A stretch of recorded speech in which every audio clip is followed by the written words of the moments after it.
bukan menolak dunia ya. Umat Buddha tidak pernah menolak dunia karena kita bukan manusia purba.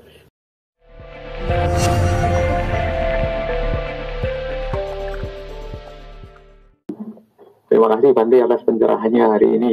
Jadi setelah mendengar sharing Dharma dari Bante, jadi saya merasa bahwa sebenarnya kita belajar Buddhism itu mengarah ke netral gitu Bante ya.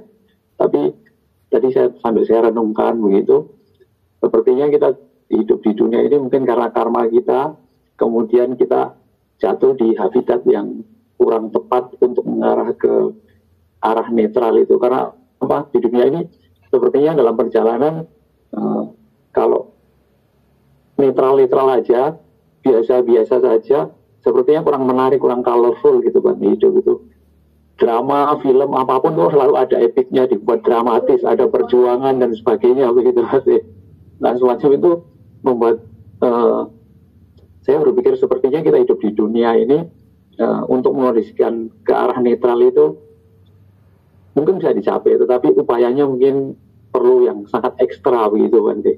Nah mungkin Bante bisa memberikan semacam motivasi lebih kepada kami, terutama anak-anak muda, supaya di dunia yang fana ini, yang lebih suka dengan yang colorful, yang dramatis, yang ada epicnya, itu kita bisa membawa batin kita ke arah yang lebih netral gitu Bante. Terima kasih. Baik, wah saudara Sumangga ini luar biasa sekali ya. Pendiri juga loh ini, pendiri ITBC loh ini. Ya. Nah, sebetulnya kita tuh tidak salah lahir ya. Kita ini bukan salah tempat lahir, tidak. Kita ini ya lahir di dunia ini dengan colorfulnya ini tidak ada yang salah. Tidak ada problem. Cuman kita nanti seperti benih teratai yang jatuh ke lumpur dan tidak protes dengan lumpurnya ini, tidak menyesali lumpur yang tempat bertinggal ini, tetapi justru menggunakan lumpurnya ini untuk tumbuh. Kita tidak pernah memusuhi lingkungan. Sejak zaman Sang Buddha itu dunia ini juga colorful ya. Anda misalnya lihat Pangeran Siddhartha ketika di istana, ya colorful toh. Ya, banyak penarinya, semuanya, harta tahta wanita sedemikian banyak, luar biasa. Itu kan colorful sudah, dengan berbagai hal. Nah, kemudian Pangeran Siddhartha ini keluar dari istana dan kemudian setelah berusaha, berjuang, akhirnya mencapai pencerahan. Tapi kan beliau tetap tinggal di dalam dunia yang colorful ini. Bertemu dengan para raja, bertemu dengan para wanita dengan berbagai kalangan, ya bahkan termasuk ada wanita yang dari kalangan atas itu, ya yang Ambapali dan lain sebagainya. Itu kan sebetulnya colorful, cuman batinnya tetap seimbang. Ingat, di dalam Dhamma itu bukan menolak dunia, tetapi menyikapi dunia. Jadi bukan berarti kita mematikan perasaan, salah ya. Jadi kita tidak mematikan perasaan, tapi kita memahami. Jadi kalau Anda sekarang misalnya mengenal media sosial misalnya, ya dengan yang viral-viral tadi, Anda bukan berarti menolak. Oh, saya tidak mau pakai HP supaya nanti saya tidak mengerti yang viral. Oh, ya, nanti dikira umat Buddha ini malah jadi aneh. Oh, umat Buddha ini bukan makhluk purba yang tidak mengerti apa-apa. Bukan. Umat Buddha ini umat yang tetap keep up dan tetap berjalan beriringan dengan kemajuan zaman. Jadi kita juga mengerti kemajuan zaman, tapi menggunakan kemajuan zaman ini, memilih kemajuan zaman ini digunakan untuk hal yang positif, bukan untuk yang negatif. Makanya tema ini saya cocok, yaitu dia membawa cahaya spiritual ke dalam realita dunia. Jadi realita dunianya tidak kita ubah, tetap colorful, tetap epic, tetap dramatik, tetapi kita membawa cahaya spiritual. Artinya apa ini sekarang? Saya bukan ikut hype-nya ataupun ikut apa ya, jadi terombang ambing mudinya itu tadi loh, bukan mudi yang saya maksudkan tadi ya. Di awal itu tadi kan kita ini kan kadang senang lalu membuat keputusan, stres membuat keputusan. Ini yang kita tahan dulu. Dan tidak sulit-sulit banget, karena kita hanya sering mengucap saat ini saya sedang apa. Sehingga ketika yang colorful ini muncul, kita lalu menyadari, oh ini harusnya saya sikapi seperti ini baik saya sebarkan, ini tidak baik ini saya tahan. Ini sikap kita seperti itu. Jadi ada berita positif kita bagikan, berita negatif kita hindarkan. Jadi saya tetap pakai HP, saya tetap ikut berita-berita, mengikuti berita-berita terbaru misalnya, ikut kemajuan zaman, ikut fashion, lihat fashion bagaimana, kita tetap harus lihat itu. Ya, sehingga ketika kita diajak ngomong juga kita ngerti, dunia politik kita juga tahu, dunia fashion tahu, teknologi kemajuannya juga tahu, hal-hal yang lain juga tahu, tetapi batinnya tetap seimbang. Memang agak sulit, kenapa? Karena emosi kita ini sering kebawa. Satu contoh misalnya, Anda nonton drama yang tadi dikatakan epik-epik itu, contohnya miniaturnya adalah drama serial. Kadang-kadang drama serial itu kita kebawa, yaitu apa? Ikut nangis dan marah. Kalau pemainnya itu sedih, wah kita nangis ya, sampai keluar air mata, sampai tisunya habis. Tapi kalau pemainnya itu tokoh antagonis, wah kita juga benci sekali. Padahal nanti kalau kita nonton behind the scene, kita kecewa banget loh. Ternyata mereka yang tadi musuhan, jengkel, emosi sampai kita pengen marah, itu keluar lagi, kalau itu keluar lagi aku benci sekali. Ternyata di luar mereka baik-baik, ngobrol, minum-minum, santai. Jadi kita ini diombang-ambingkan. Nah sekarang kita ketika nonton drama itu tetap nonton, tapi batinnya seimbang, memahami bahwa itu semua adalah tontonan. Nah gimana sekarang? Inilah saat ini saya sedang apa itu. Tapi saya tetap nonton dan saya tetap menikmati tontonan itu. Kenapa? Karena yang baik nanti saya bisa jadikan pelajaran, yang negatif saya bisa abaikan. Kan seperti itu. Jadi kalau kebencian misalnya, tokoh antagonisnya keluar dan saya muncul kebencian. Kemudian saya merenungkan dalam diri, orang itu membuat sakit hati saya di bagian mana? Kan tidak ada. Kan orang itu hanya pemain saja. Kenapa saya harus membenci dia, bikin karma buruk? Nah, tapi kalau saya suka sama si B ini, loh, tapi padahal nggak kenal, ya nggak apa-apa, karena ini kan karma baik. Saya menimbulkan pikiran-pikiran yang positif. Jadi hal-hal yang positif kita kembangkan, hal yang negatif kita bisa hindarkan. Begitu, baik. Jadi bukan menolak dunia ya. Umat Buddha tidak pernah menolak dunia karena kita bukan manusia purba.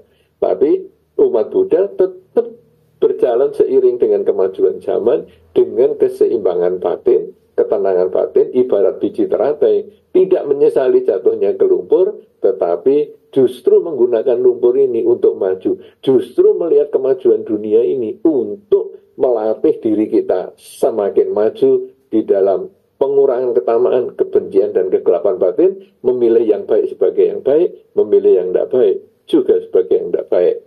Demikian Romo.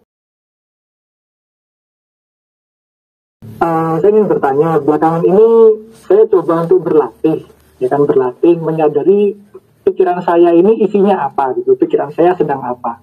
Terutama yang kalau secara teori itu ada 5 rintangan batin kan Bante ya. Jadi kita indera pengen yang enak-enak, terus niat jahat apa yang ada, gitu, terus malas ngantuk, gelisah, khawatir, sama ragu-ragu. Nah, yang saya amati kalau misalnya pikiran saya itu hanya terarah ke rintangan-rintangan itu, yang notabene adalah yang gelap-gelap itu, terus yang terang-terang ini yang perlu saya bangkitkan atau perlu saya sadari ada atau perlu ditumbuhkan itu apa ya Bante? Terima kasih Bante. Nah sekarang begini, Anda mengatakan Anda mikirkan yang jelek-jelek saja, lalu yang mana baiknya? Nah, saudara tentu ingat tadi cerita terakhir tentang lilin.